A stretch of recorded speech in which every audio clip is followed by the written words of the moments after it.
We've reached Gloria with Farmstead Talk, and I am here today with Ben Burr from the great state of Utah. He is a resident and a homesteader there. Welcome, Ben, and thank you for joining me today. Yeah, thanks for having me. Sure. So, Ben, if you could tell me a little bit about yourself and where you're located at in Utah. Yeah, so I have a couple of acres down in a town called New Harmony, which is in between Cedar City and St. George, which means we're kind of halfway in between the mountains and the desert. And I am here with my house. I have a wife and 4 kids. We have 1 dog, 11 chickens, and about 3 acres of land that keep us pretty busy. Yeah. So if you could kind of paint a picture a little bit about what the area looks like there in your community.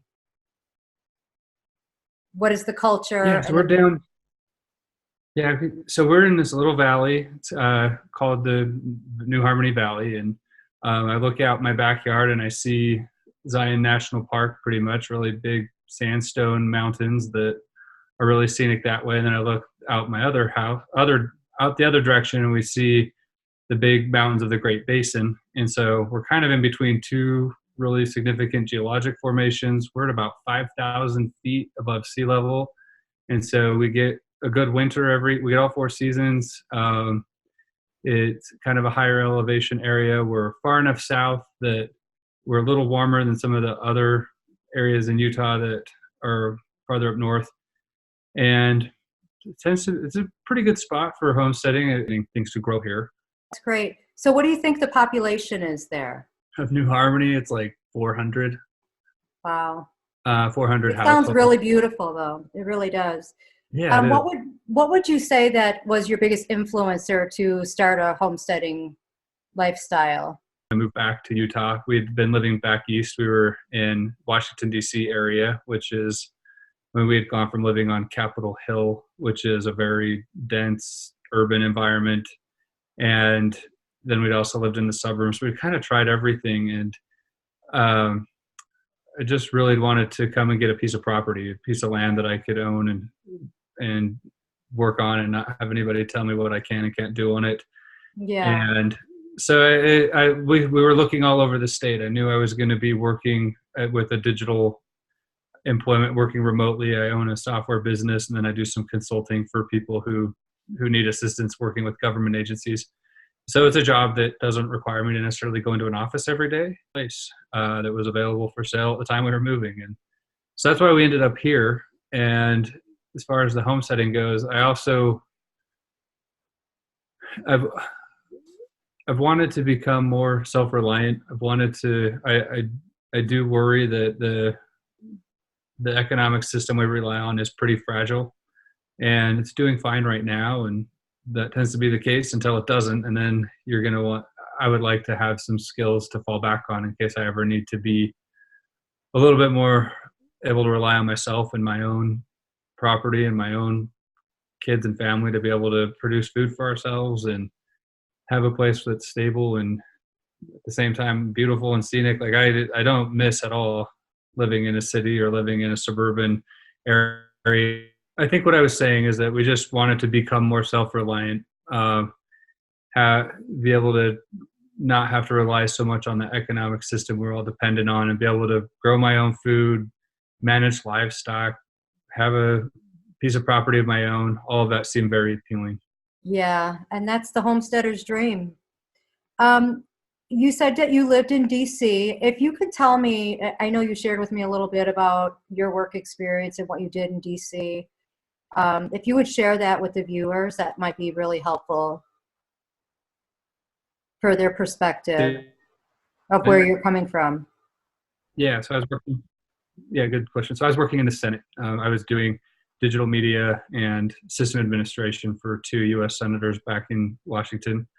And I did that for about 7 years and got pretty involved. I watched a lot of the policy debates and the political fights we've had over the last several years. And on one level, it's part of our country. It's who we are. On another level, I think we're also a country full of a lot of individualist, self-sufficient people who want to be able to get by without any help, that want to prove that they can make things work in this country. That's always been part of the American dream, is you go get your own little piece of property and you're kind of the king of your own little kingdom, and having this big political system on top of that. I do think there are some pretty big challenges facing our country, and anything that anyone can do to become more self-sufficient and closer to their families and closer to their own communities is going to be a good bulwark against any problems that might come. I mean, yeah, we've all lived through like the most recent financial crash in 2008, and that maybe is part of it. But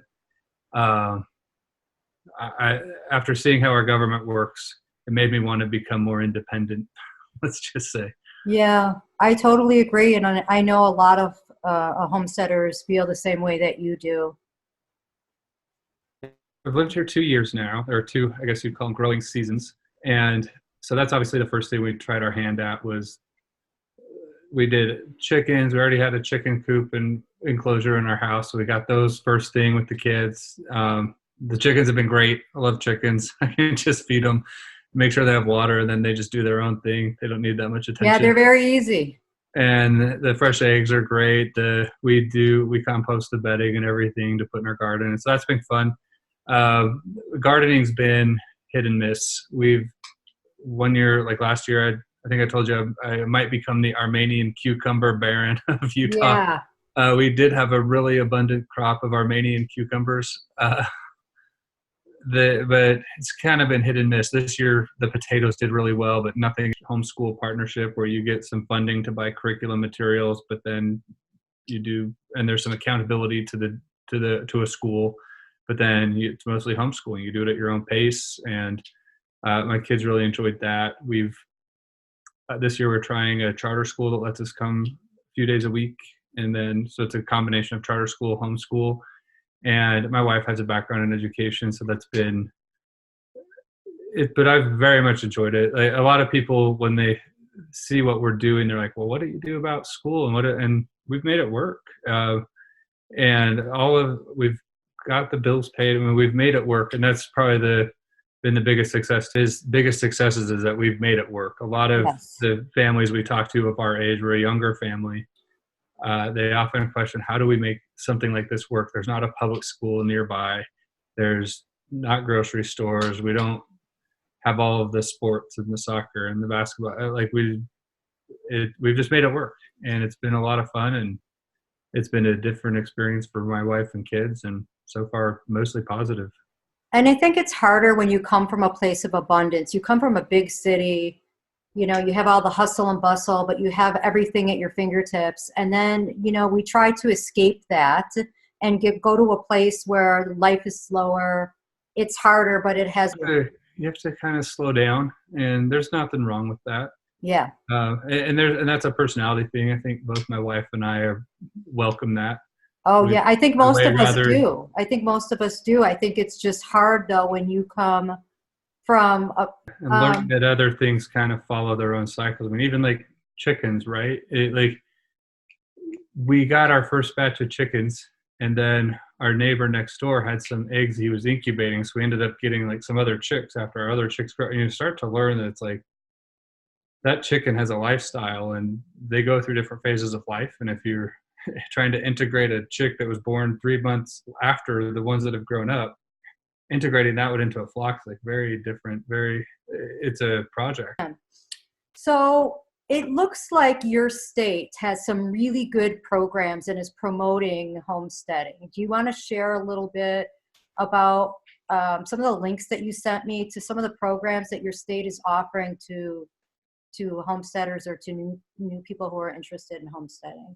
Yeah, so the links I sent you, and this is just because I've been curious about it myself, trying to plug myself into the homesteading community where I live. And so the first one would be like the Red Acre Center, which is it's just kind of a farmstead that's on fewer acreage than I have, but they've just done this amazing.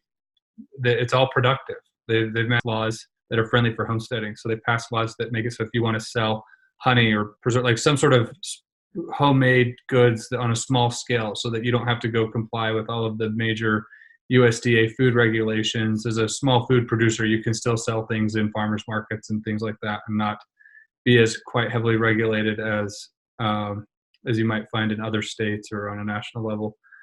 And they kind of work a few bills like that every year to kind of steadily improve the abilities for people to come and live off the land and have opportunities. I sent you a link to a group called Monticello College, which is an institution of higher learning. It's a private school. I don't know how many acres, but it's a decent number. And the students that come, they get like a classical education, liberal arts, and then they also learn permaculture and I animal love husbandry, that. like everything in between. And they teach it like they were building. They had a big gathering center, and the students have been working on it, building clay bricks and working with cob, like building structures and learning how to. They said if our kids leave and go get a mortgage, they've failed. They should leave and go get a piece of land and then build their own house with their own hands. And we have neighbors in our neighborhood who have done that, and so they have a handful of kids that come through this program every year, and they're definitely very different from your typical university age student, because institutions like this one succeed on a bigger scale. And so I'm curious in watching them. I know the people who are doing it, and I do have some intentions and plans to help them grow what they're doing and publicize it. And then there's another one I sent you that's brand new, and I can't even remember off the top of my head what they were called. We'll have to just link to them. But I think it was something like the Academy for Self-Reliance or Institution for Self-Reliance or something like that, where it looks like they'll help you acquire some land and go through some training and things like that and become a like get your feet wet in homesteading. And I'm going to have to learn a lot more about them, but I've just started getting Facebook ads for it about a week ago to see something like the Homestead Act reenacted. I don't know if that would have to be, getting that done at the federal level is probably a heavy lift, but I think that states could probably create some sort of programs for homesteading, especially if you look at the affordable housing problems that a lot of states like Utah and I suspect Colorado, Arizona, Nevada, California, you have a lot of these Western states that have decent and affordable housing programs, but it's because all their housing's in these little metropolitan areas where everybody lives. And then they have millions of acres of empty, vacant land where nobody lives. Right. And it seems like you kind of have some demographic tailwinds. You have like the retiring baby boomers have fixed income, usually that some sort of retirement or nest every day. So you see a lot of them are moving into like the RV life and doing some of these. I would think that if there was a homesteading program, they could go and participate and you'd see participation. I also think the younger generation, the millennials who are kind of fed up with the college debt machine and that you have to start your adult life with $100,000 of education debt, they're becoming disillusioned with that. Yes, I And agree. I think they're ready for some alternative paths towards something else. And so I'd be very curious to see those two demographic groups embrace something like homesteading, and where I think in the last probably 20 or 30 years, it's kind of been seen as sort of like this fringy thing that there are people that do it, but they're not mainstream. I'd like to see it become more mainstream. I think there's a lot to offer. What would you say to people? How do you think that an average person could make a difference to promote homesteading? What could they do at a non-governmental level? What do you think that they can do? As long as you don't have a rooster, you can have chickens in a lot of these places, and you can start to experiment with some of the things that most homesteaders are trying to do. And so that would be the first thing, I think, is just go get some books, go listen to some podcasts, show interviews like this, and kind of get. Most people in the homesteading community are pretty welcoming. None of us are experts at it. We're all learning every year, and just doing that much probably helps. Schools, there's not enough kids. And they face some serious challenges. They don't have enough of a tax base to provide emergency medical services and things like I follow a lot of these issues, and I do believe that if you could get a broader, more popularized mainstream homestead movement, moving people back out into the rural countryside, there would be I think what you'd find is so many people are able to work remotely and provide value, and where you don't have to be in the exact same building as somebody else. My cost of living is probably a third of what it was. And so it's a huge margin of error, and you'll be in a lot less debt, and you'll get to that point where you're financially free a lot sooner. And so it kind of shocks me that people aren't even considering it at all, given the huge financial advantages, and some of the other innovative things that are going on. Like I said, with the education and whatnot, like there really are ways to make this work, and it's not that big of a lifestyle change. In some ways, it's almost across the board. It's a lifestyle, having good, close friends and neighbors who I like. So my neighbor that lives just to the north of me, he raised some turkeys, and he's kind of older, and so for him to do the butchering of the turkey for Thanksgiving is kind of a project. And so when I moved in, I think he's like, oh, good, somebody with a strong back and can do it. Then this year he got like 6 of them, and because hold on, I was like, oh, I think he thinks he's starting a turkey business now that he's got me to help him. But I did.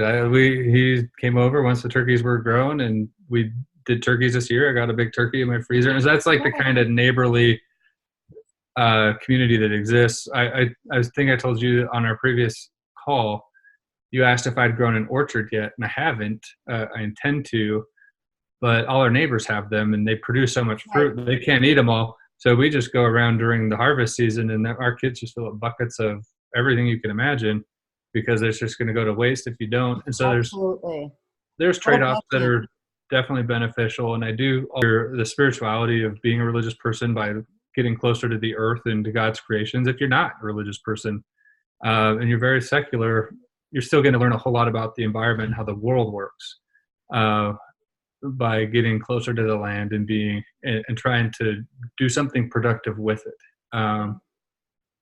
I think we'd all be better environmentalists if we all owned a little piece of private property that we were trying to take care of in some way, shape, or form, and make it be a little bit productive, but then also let it do its own thing. When I talk to some of the people who do this, they're kind of like, one of the interesting things of homesteading is I came into it thinking, well, I'm going to come and assert my will on this landscape and force it to grow all this stuff I want and to keep my animals alive. And they're like, nah, if you'll learn quick that you're not going to do that. Learning a lot about that, like how to make my soil work and what the right way to water things and how do I protect stuff from the wind. And all of that's it's for the most part not things you necessarily learn in an institutional school setting. I mean, I guess there are places you do, but actually getting out and doing it is a huge personal growth experience. I think that's what draws a lot of people to this too. And I'd probably trade that for an exciting nightlife any day of the week. I'm in there with you. Me too. Okay, getting ready to wrap up. If there's one word that you can sum up your experience with homesteading, what would it be? The plunge, like just go try it. And so take the risk. An adventure, you know? Take the risk, take the plunge. Yeah. Yeah. And just do it. And that might be a phrase, so not a word. It is a phrase. It's this very different kind of an adventure than what we're taught to believe. But that's what I'd say. I'm going to have to cheat and do a phrase. Just take the plunge. Go give it a try. Like, don't think yourself out of it. Think yourself into it and find out where you end up. Okay. Well, thank you, sir. I appreciate this time and the input that you've brought to the society, our community, to all of us. It's very beneficial. Learn a lot from you. So I thank you. And